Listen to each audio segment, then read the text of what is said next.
Oh, hey everybody, welcome back. And it's day 26 of our daily Bible reading.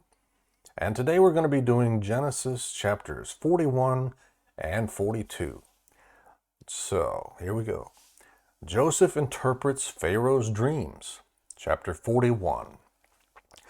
At the end of 2 years, Pharaoh had a dream.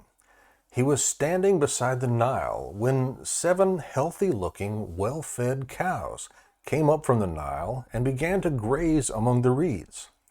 After them, 7 other cows, sickly and thin, came up from the Nile and stood beside those cows along the bank of the Nile.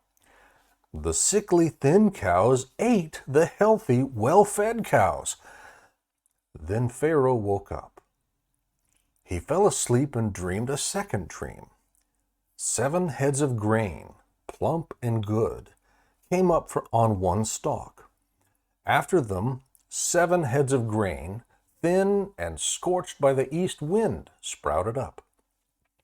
The thin heads of grain swallowed up the 7 plump, full ones. Then Pharaoh woke up, and it was only a dream. When morning came, he was troubled, so he summoned all the magicians of Egypt and all its wise men. Pharaoh told them his dreams, but no one could interpret them for him. Then the chief cupbearer said to Pharaoh, "Today I remember my faults. Pharaoh was angry with his servants, and he put me and the chief baker in the custody of the captain of the guards. He and I had dreams on the same night. Each dream had its own meaning. Now, a young Hebrew, a slave of the captain of the guards, was with us there. We told him our dreams. He interpreted our dreams for us, and each had its own interpretation. It turned out just the way he interpreted them to us. I was restored to my position, and the other man was hanged." Then Pharaoh sent for Joseph, and they quickly brought him from the dungeon. He shaved, changed his clothes, and went to Pharaoh. Pharaoh said to Joseph, "I have had a dream, and no one can interpret it. But I have heard it said about you that you can hear a dream and interpret it." "I am not able to," Joseph answered Pharaoh. "It is God who will give Pharaoh a favorable answer." So Pharaoh said to Joseph, "In my dream, I was standing on the bank of the Nile when 7 well-fed, healthy-looking cows came up from the Nile and grazed among the reeds. After them, 7 other cows, weak, very sickly and thin, came up. I've never seen such sickly ones as these in all the land of Egypt. Then the thin, sickly cows ate the first 7 well-fed cows. When they had devoured them, you could not tell that they had devoured them. Their appearance was as bad as it had been before. Then I woke up. In my dream, I also saw 7 heads of grain, full and good, coming up from on one stalk. After them, 7 heads of grain, withered, thin, and scorched by the east wind, sprouted up. The thin heads of grain swallowed the 7 good ones. I told this to the magicians, and no one could tell me what it means." Then Joseph said to Pharaoh, "Pharaoh's dreams mean the same thing. God has revealed to Pharaoh what he is about to do. The 7 good cows are 7 years, and the 7 good heads are 7 years. The dreams mean the same thing. The 7 thin, sickly cows that came up after them are 7 years. And the 7 worthless heads of grain scorched by the east wind are 7 years of famine. It is just as I told Pharaoh. God has shown Pharaoh what he is about to do. 7 years of great abundance are coming throughout the land of Egypt. After them, 7 years of famine will take place, and all the abundance in the land of Egypt will be forgotten. The famine will devastate the land. The abundance in the land will not be remembered because of the famine that follows it, for the famine will be very severe. Since the dream was given twice to Pharaoh, it means that the matter has been determined by God, and he will carry it out soon. So now, let Pharaoh look for a discerning and wise man and set him over the land of Egypt. Let Pharaoh do this. Let him appoint overseers over the land and take a fifth of the harvest of the land of Egypt during the 7 years of abundance. Let them gather all the excess food during these good years that are coming. Under Pharaoh's authority, store the grain in the cities, so they may preserve it as food. The food will be a reserve for the land during the 7 years of famine that will take place in the land of Egypt. Then the country will not be wiped out by the famine. Joseph exulted. The proposal pleased Pharaoh and all his servants, and he said to them, "Can we find anyone like this, a man who has God's Spirit in him?" So Pharaoh said to Joseph, "Since God has made all this known to you, there is no one as discerning as wise as you are. You will be over my house, and all my people will obey your commands. Only I, as king, will be greater than you."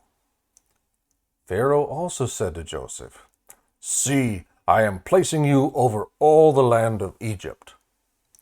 Pharaoh removed his signet ring from his hand and put it on Joseph's hand, clothed him with fine linen garments, and placed a gold chain around his neck. He had Joseph ride in his second chariot, and servants called out before him, "Make way!" So he placed him over all the land of Egypt. Pharaoh said to Joseph, "I am Pharaoh, and no one will be able to raise his hand or foot in all the land of Egypt without your permission." Pharaoh gave Joseph the name Zaphanath-Paneah, and gave him a wife, Asnath, daughter of Potiphera, priest at On. And Joseph went throughout the land of Egypt. Joseph's administration. Joseph was 30 years old when he entered the service of Pharaoh, king of Egypt. Joseph left Pharaoh's presence and traveled throughout the land of Egypt. During the 7 years of abundance, the land produced outstanding harvests. Joseph gathered all the excess food in the land of Egypt during the 7 years and put it in the cities. He put the food in every city from the fields around it. So Joseph stored up grain in such abundance, like the sand of the sea, that he stopped measuring it because it was beyond measure. 2 sons were born to Joseph before the years of famine arrived. Asnath, daughter of Potiphera, priest at On, bore them to him. Joseph named the firstborn Manasseh and said, "God has made me forget all my hardship and my whole family." And the second son he named Ephraim, and said, "God has made me fruitful in the land of my affliction." Then the 7 years of abundance in the land of Egypt came to an end, and the 7 years of famine began, just as Joseph had said. There was famine in every land, but in the whole land of Egypt there was food. When the whole land of Egypt was stricken with famine, the people cried out to Pharaoh for food. Pharaoh told all Egypt, "Go to Joseph and do whatever he tells you." Now the famine had spread across the whole region, so Pharaoh opened all the storehouses and sold grain to the Egyptians, for the famine was severe in the land of Egypt. Every land came to Joseph in Egypt to buy grain, for the famine was severe in every land. Joseph's brothers in Egypt, chapter 42. When Jacob learned that there was grain in Egypt, he said to his sons, "Why do you keep looking at each other? Listen," he went on, "I have heard there is grain in Egypt. Go down there and buy some for us, so that we will live and not die." So 10 of Joseph's brothers went down to buy grain from Egypt. But Jacob did not send Joseph's brother Benjamin with his brothers, for he thought, Something might happen to him. The sons of Israel were among those who came to buy grain, for the famine was in the land of Canaan. Joseph was in charge of the country. He sold grain to all its people. His brothers came and bowed down before him with their faces to the ground. When Joseph saw his brothers, he recognized them. But he treated them like strangers and spoke harshly to them. "Where do you come from?" he asked. "From the land of Canaan, to buy food," they replied. Although Joseph recognized his brothers, they did not recognize him. Joseph remembered his dreams about them and said to them, "You are spies. You have come to see the weakness of the land." "No, my lord, your servants have come to buy food," they said. "We are all sons of one man. We are honest. Your servants are not spies." "No," he said to them, "you have come to see the weakness of the land." But they replied, "We, your servants, were 12 brothers, the son of one man in the land of Canaan. The youngest is now with our father, and one is no longer living." Then Joseph said to them, "I have spoken. You are spies. This is how you will be tested. As surely as Pharaoh lives, you will not leave this place unless your youngest brother comes here. Send one from among you to get your brother. The rest of you will be imprisoned, so that your words can be tested to see if they are true.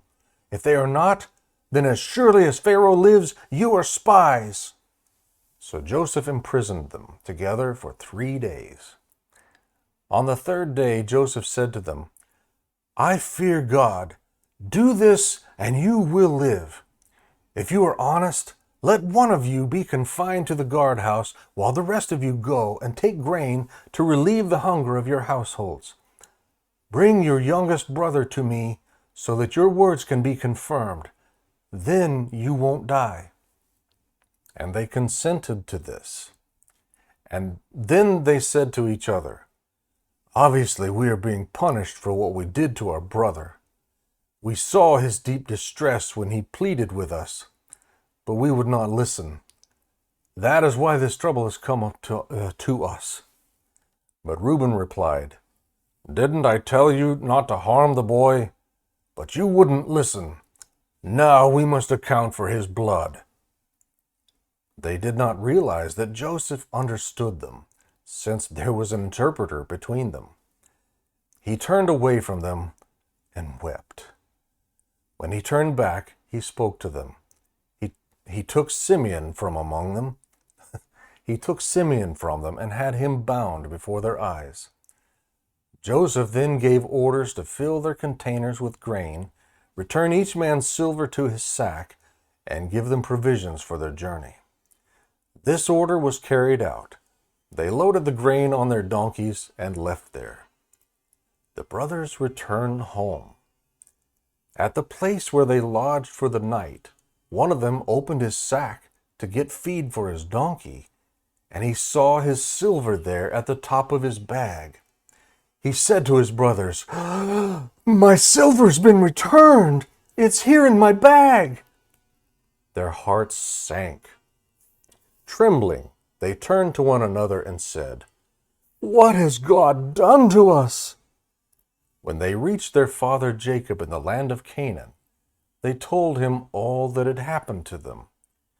"The man who is lord of the country spoke harshly to us and accused us of spying on the country. But we told him, 'We're honest and not spies. We were 12 brothers, sons of the same father. One is no longer living, and the youngest is now with our father in the land of Canaan.' The man who is the lord of the country said to us, 'This is how I will know if you are honest. Leave one brother with me.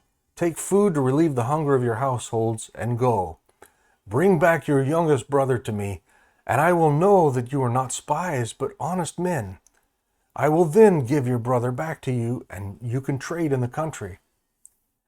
As they began emptying their sacks, there in each man's sack was his bag of silver.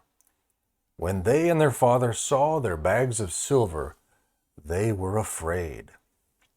Their father Jacob said to them, "It's me that you make childless. Joseph is gone, and Simeon is gone. Now you want to take Benjamin. Everything happens to me." Then Reuben said to his father, "You can kill my 2 sons if I don't bring him back to you. Put him in my care, and I will return him to you." But Jacob answered, "My son will not go down with you, for his brother is dead, and he alone is left. If anything happens to him on your journey, you will bring my gray hairs down to Sheol in sorrow." May the Lord bless the reading and study of his word.